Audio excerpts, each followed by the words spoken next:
organizational line follows from, or it is inseparable from the ideological political line. It is a corollary.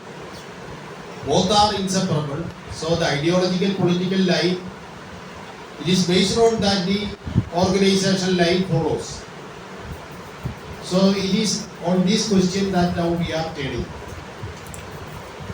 Now, when we take up this ideological political line of the party, that is a party line, which encompasses the strategic line and the tactical line. That is a long-term fundamental task of the party and the immediate urgent task of the party. So both these strategic and tactical lines of the party are based on the its evaluation of the international and national or Indian situation. So therefore, all these discussions are interrelated. You cannot separate one from the other. So naturally, when we discuss the ideological political line, organizational questions also may creep in, we have to discuss. But since we have already discussed this, we are trying here to confine ourselves to the ideological and political line of our party today. A second point, I am just mentioning some introductory remarks. A second point is this explanation which we are presenting here is based on the 12th Party Congress documents. Because RCC comrades, and even though some comrades are not here who are not CC, some comrades who are here are not CC members, I think that they may know the party program, the path of revolution of CPI ML REDSTAR. At least they may have some understanding. Now when we say we are explaining here the party line based on the 12th Party Congress, we must understand that basically there is no fundamental departure from the party line that we are following since 2011. That is, the 9th Congress of the party held in 2011 formulated the basic documents which we are still essentially which we are following, in the sense that our stage of revolution and path of revolution are the same, because we are saying that the stage of revolution in India is people's democratic. It is not a socialist revolution. It is a people's democratic revolution, and the path will be in accordance with that. How the working class and the oppressed will be organized, and how they will be led, or how they will lead to revolution and the establishment of a people's democratic state. Then advancing towards socialism. This will be the orientation. So this orientation is there in the 11th Congress of the party, 9th Congress of the party in the 2011, and whatever formulations we made then, we are continuing. What we have done in the 12th Party Congress is only updating of, that is, developing further based on the concrete developments during the last 1 decade.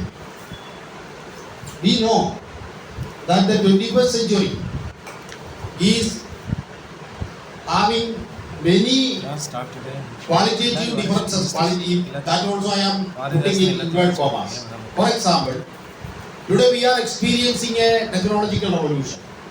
You know that now people are characterizing, very eminent people are characterizing that the technological advancement revolution today taking place is comparable or even much larger, having more dimension than the industrial revolution of the 18th and 19th centuries. Because you know, there is what is called the chat GPT. Because today, there is no need of teachers, even lawyers, doctors. So if you give the computer, if you give the artificial intelligence, that software, which is a conversational app that is being developed. So if you give what are your requirements, then that app, that conversational chat GPT, it will give you the information. Suppose you want to have a novel, you give the information. What are your requirements? What all basic parameters which you supply to the app, that chat GPT app, it will give you a good novel. You can fix the pages and you can write, you will be given poem, you can have research thesis, you will get a party program also. If you give the relevant details to that computer, it will give you a program, it will supply. This is what is going on. So I am saying this not going to go enter into that discussion here, but as communists, being the advanced detachment of the society, we should be knowing all these things. Otherwise, we will not be able to lead a revolution today. And we know that today, almost last week, there is a information. 1,100 leading, not only chief executive officers of multinational companies like Elon Musk, the leading, including them many intellectuals, Nobel Prize winners, including them more than 1,100 intellectuals, experts, scientists, technologists, and CEOs. They signed a letter to the governments of the world that please make a stay, a post. Not first they send a letter to the companies. Google, Microsoft, such a company heads, they send the letter. Please stop these advancement, these experiments with the artificial intelligence. For a 6 months time, please stop. And if these companies are not stopping, they requested the governments of the world to use their sovereign power to block it. Because if you continue with that, then you cannot expect what is going to happen. This is not, I am saying in a party class, I am not saying this is not a dramatic, this is what is happening. Because now many unexpected things are taking place. So of course the brunt of the burden, the whole burden is borne by the working class. Because now some white collar jobs, experts, scientists, who so far thought that they are superior. They are superior compared with the skilled or semi-skilled workers. They are an elite class. And now they are facing the serious problem because now they don't know when their job is no more. Because they can be thrown out at any time. When they go for the job, the algorithm, which these artificial intelligence is now manipulating, they will say you are not employed here, you are no work. Because now there is many devices are there. When a worker is going to the bathroom, how much time he or she is spending in the bathroom, how many times he or she is going to the bathroom, to whom he or she is discussing when they are in work, what they are discussing, whether they are discussing against a company, whether they are discussing for organizing people. So to understand regarding all these, there are specific software devices. So this is what is going on today. So what I am saying is that it is not a simple thing. 21st century, we communists, we must know that the world is advancing. And the pace of the advancement is much larger than compared with the Industrial Revolution days. So it is not a simple thing. Of course, we as Marxists, we have our position. We will have our position, we will put forward our position. That is another question. But the reality is this. So now corporate capital, when the technology, scientific knowledge, everything under the control of the corporate capital, who are now venture out to make the maximum profit in split seconds within the shortest possible time to make maximum profit and to have the maximum super exploitation of the working class, maximum surplus value extraction. These technologies are deployed and the burden of these all are borne by the working class of the world today. So many changes are going on. So it is in this context that I already said that fast developments are going on in the 21st century. So since in our party program in 2011, we didn't mention these issues. what is going on as a result of the internationalization of capital? What is going on because of the advancements in technology today? How a new international division of labor has come into existence? How the internationally how the working class is super exploited, and how now these what is called the outcome of this the character of the bourgeois sections also, how all these things are changing. All these questions needed, but we have mentioned, at least we have our party program is capable at least to, yes, because we cannot explain this in the party program, but we can give hints. These hints are sufficiently given in the party program. So comrades can, I think that comrades should go through this party program before we take up these questions. Only if you go through that party program, because we cannot discuss in detail the program here, but only if you have gone through the program, we can explain these things. So what will be our line, etc. And if, at least if you have gone through the 2011 party program, I think that it would be better that we can discuss these questions. Therefore, let us have a broad discussion after my presentation, and then in the course of presentation, I think that BB comrades Shankar, they can also intervene, and the discussion can be, and Comrade Tuhit, whoever, Comrade Kabir, whoever wants to intervene, they can also intervene, and the discussion can be enriched in that. Comrades, so just I am saying this because when we took up this updation of the party program in the 12th Party Congress, we faced many problems. So I am now just explaining our party line with respect to the 12th Party Congress documents, or with respect to the process of updating the 12th Party Congress. That is the framework within which I am placing this paper. This is only a note actually. This is not a full-fledged paper. This is a note for discussion, and it is already published in our website. Our website, it is already there along with the Comrade KNR's paper. These two party school papers are already published in our REDSTAR online. It is there. So comrades can, even after they and others can also go through it. Now coming to our question, when we explain the political ideological line of the party, one more thing is needed as an introduction. We know that Communist Party is not a new party.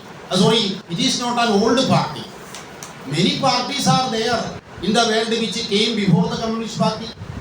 Communist Party actually came, or it is a full-fledged party came with Lenin. That is why we use the Bolshevik principles when we discuss about the Communist Party.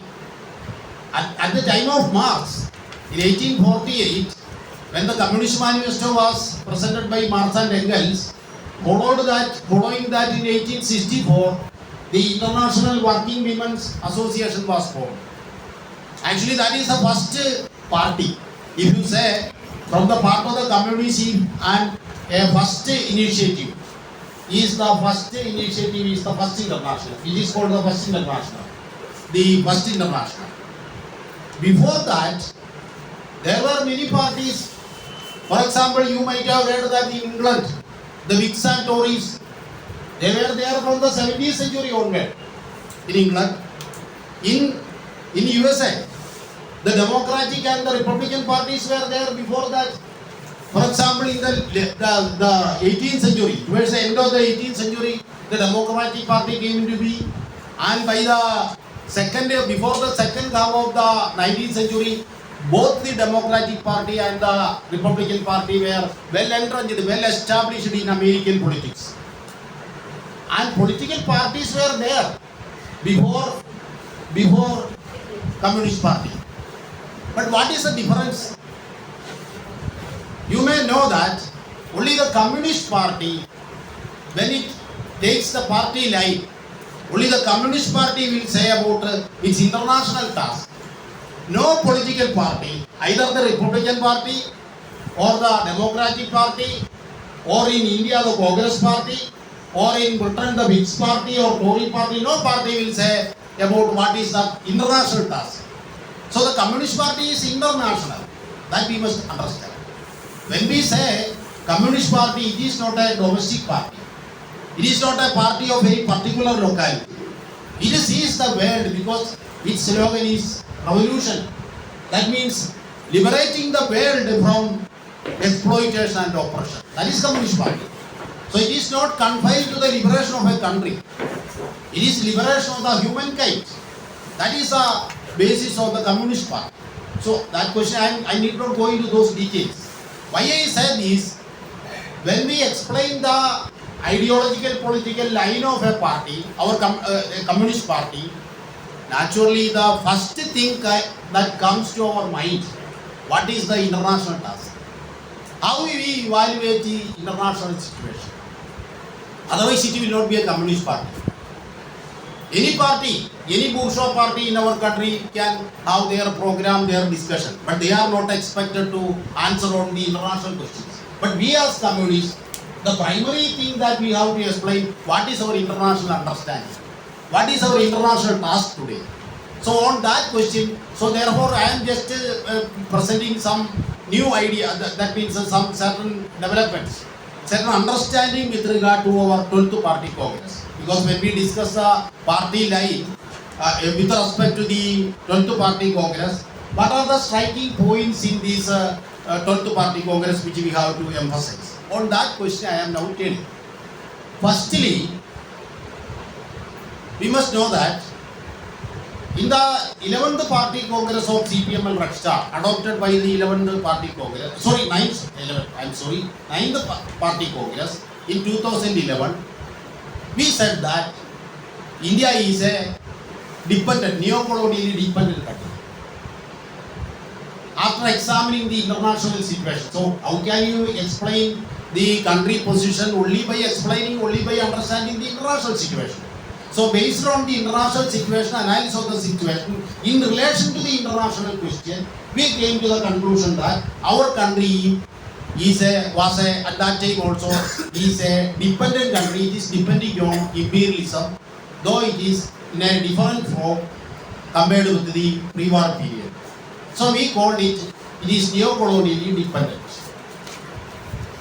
That is, after the Second World War, the colonial phase of imperialism transformed into the neo-colonial phase. But this neo-colonial phase is, unlike some people say, we are not saying that it is post-colonial. There are certain usages, post-colonial, etc. We do not accept that. Post-colonial means colonialism is a thing of the past. It is not a thing of the past. It is a thing of the present, but in a new form. And our approach to colonialism, we know, neo-colonialism, that is after the Second World War, even though it changed in form, colonialism changed in form, in essence, we was familiar with the position of the Chinese Communist Party led by Comrade Mao Zedong, that the post-war neo-colonialism is more pernicious and sinister compared with the colonial period. That is our position. We adopted that position. And therefore, when we analyzed the neo-colonial situation, we said that the situation, the oppression, the exploitation, the plunder of the country by international capital imperialism is more serious when compared with the colonial period in a new form. This was our understanding. So we adopted this position. But when we came to and therefore we formulated that we had only formal independence. There is no political independence. That was the position that we took in the 9th Party Congress. You can go to the documents. 9th Party Congress never stated anything about a political independence. That phrase is not there in the documents of the 9th Party Congress. Because in the 9th Party Congress, we said that India is a dependent country, neo-colonially dependent country. Because if a country is neo-colonially dependent, it cannot be politically independent. Both will not go together. Because when you say a country is neo-colonially dependent, at the same time, it is not correct to say it is politically independent. So this is erroneous to say. Either you should change your understanding. If you say that India is not neo-colonially dependent, then you can say it is politically independent. But when you say in your formulation that India is neo-colonially dependent, then again you are writing or you are putting political independence is an error. So in the 9th Party Congress, this error was not there. It was very clear. It was very clear. But in the 11th Party Congress, 10th Party Congress, in the 10th Party Congress, in Lucknow 2015, a minor error crept into the party program. We put a political independence, though limited in character. Comrades can verify. I think that all Central Committee comrades might have gone through our party program. So in the 10th Party Congress, when we reached the 10th Party Congress, we removed formal independence and we put political independence. What happened? Because certain new sections came to the party. That is a problem now that we faced in the 12th Party Congress. I shall open my tea. Please.